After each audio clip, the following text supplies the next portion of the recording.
आपने बोला कि अगर आप प्रूव कर दो एडल्ट्री है, इनकॉम्पिटेंस है सामने वाले आपने पार्टनर के अगेंस्ट में, then you have a legal maybe way for getting divorce, right?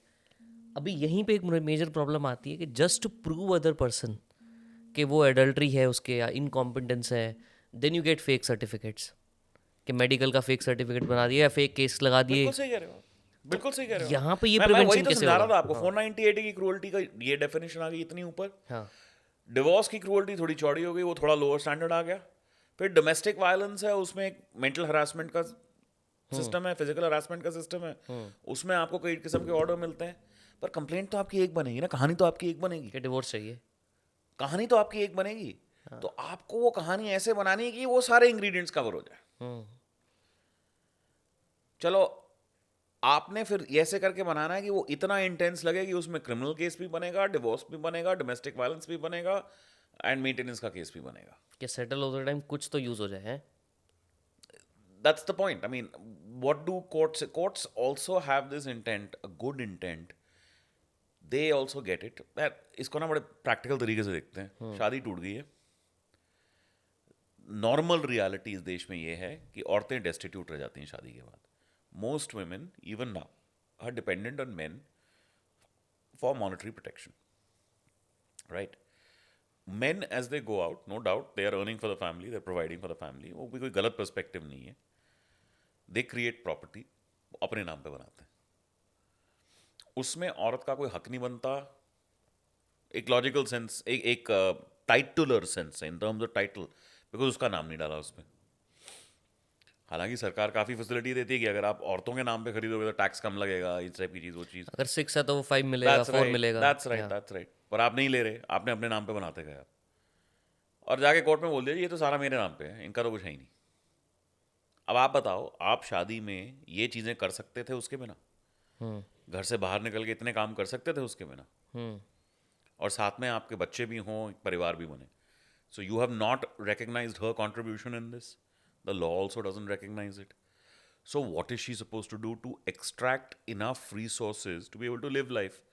She will have to extort you. The law is set up that way. Hmm. On divorce, what are you entitled to? After a final divorce, maintenance or permanent alimony? And perhaps a house. Perhaps a house. Not necessarily, but perhaps a house. Right?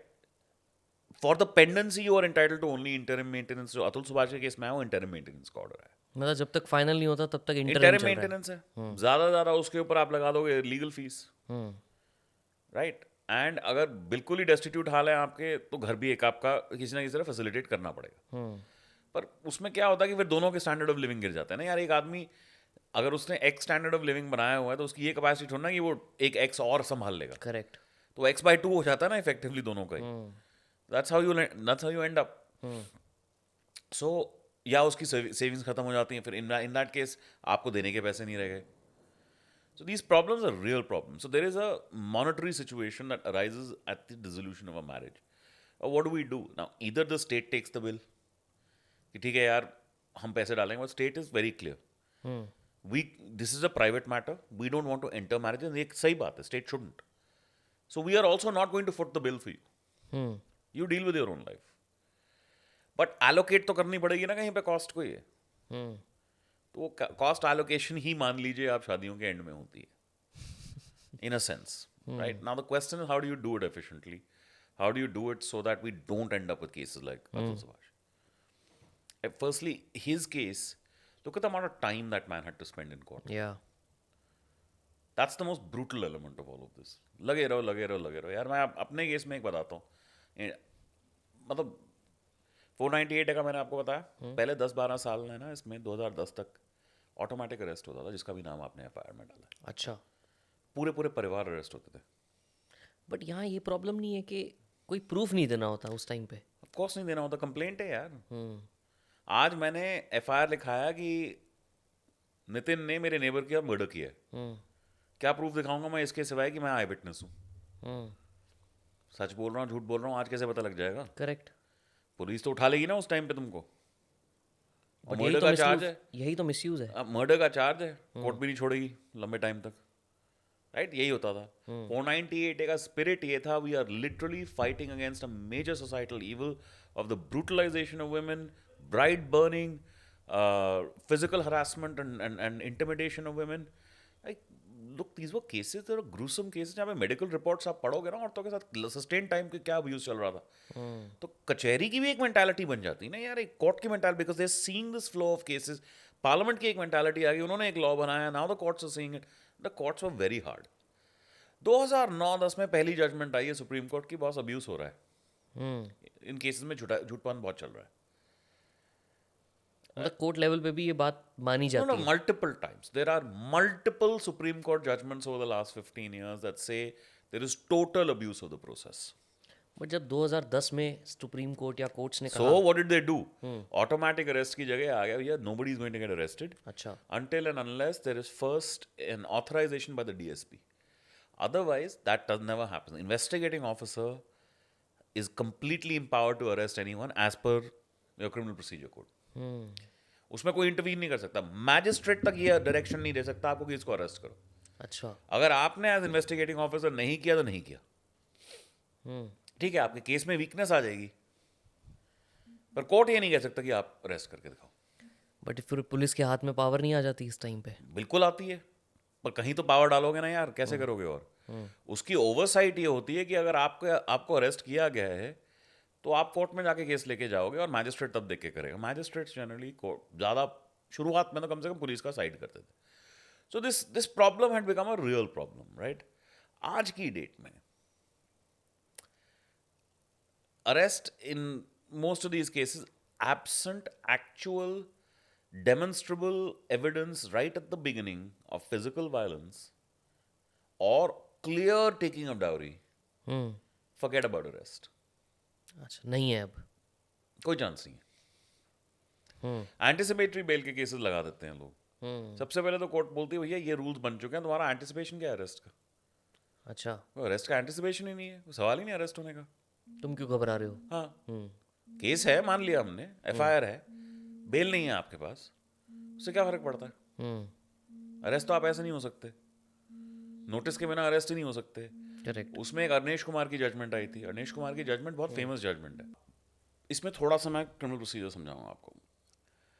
Criminal procedure में एक classification होती है offences की, cognizable offence कहते हैं उसको। Cognizable कुछ नहीं होता, उसका अंदर ये होता है कि ये इतना गंभीर ऑफेंस है कि पुलिस वाले को किसी वारंट की कोई ज़रूरत नहीं है। उसको अगर लगने लगा कि कुछ हो रहा है, इस टाइप का ऑफेंस हो रहा है, तो वो खुद ही अरेस्ट कर सकता है। अच्छा, उनमें भी क्या होता है, कुछ में 2, 2.5, 3 साल की पनिशमेंट है, 7 साल तक की पनिशमेंट है। तो अरनेश कुमार ने एक डिस्टिंक्शन बना दी, क्योंकि पार्लियामेंट ने एक सेक्शन लगाया 41A कि सेक्शन 41 CRPC में आपकी पावर थी अरेस्ट की कॉग्निजेबल ऑफेंसेस में, आपने कुछ पूछना भी नहीं था, सीधा अरेस्ट करो। लोग बोलते रहते हैं ना इंडिया में वारंट की जरूरत है, भाई साहब आपका जो अगर कॉग्निजेबल ऑफेंस है ना, कोई वारंट कुछ नहीं है, you are done, we can pick you up any time. 41A आया कि आप पहले नोटिस दोगे अगर 7 साल से कम की पनिशमेंट है, नोटिस दोगे कि वो इन्वेस्टिगेशन को ज्वाइन करे, और अगर वो बार बार आपके नोटिस को फेल कर रहा है तब आप अरेस्ट करोगे। लेकिन उसकी लैंग्वेज जो थी ना वो मैंडेटरी नहीं थी। वो मैरिटल लॉ के सर्कमस्टांस में अरनेश कुमार की जजमेंट आई सुप्रीम कोर्ट की कि नहीं, इसको आप मैंडेटरी मानो। और अब वो बहुत स्ट्रिक्ट हो गया, और वो अब सिर्फ मैरिटल लॉ के कॉन्टेक्स्ट में नहीं है, all offences below the punishment of 7 years you will first give notice, उसके बिना अरेस्ट नहीं कर सकते। राइट? सो ये प्रोटेक्शन भी आ गई, अरेस्ट वैसे ही खत्म हो गई कहानी। एंटिसिपेटरी बेल ऐसा कोई इतनी, but that doesn't mean that the harassment of the court system goes away. Dates तो लग रही हैं आपकी, डिवोर्स की लग रही है, डोमेस्टिक वायलेंस की लग रही है, क्रिमिनल मैटर की लग रही है, और नॉर्मल एवरेज इंसान होता है, मतलब उसको यार ये चीज़ें बहुत इंटिमिडेटिंग होती हैं। उसको देखो ना, 200 बार आना पड़ा। हाँ, खर्चे देखो कितने लगते हैं। करेक्ट। मेंटल टॉर्चर कितना है कि हर Mental torture. महीने आप 2-2 बार तो वो जौनपुर ट्रैवल कर रहे हो बैंगलोर से, कितनी फ्लाइट्स ले रहे हो, कितना अपना काम का डिसरप्शन कर रहे हो। देखो इस सब में ना, मतलब to an extent there is a problem with how things are handled also. हम लोग भी ये केसेस करते हैं. मैंने तो कभी अपने क्लाइंट को ही नहीं बोला कि हर बार कोर्ट में आ जा भाई. अच्छा, आप खुद ही अपने आप हैंडल कर लेते हो? बिल्कुल. और इनकी एग्जाम्पशन लगा देते हैं ग्राउंड पे. प्लस आजकल वीसी होती है, वीडियो कॉन्फ्रेंसिंग होती है. People can appear on video. कोई इशू नहीं है. सो आपने ना बीच में एक बात बोली और मैं एग्री करता हूँ उस बात से, जब आपने कहा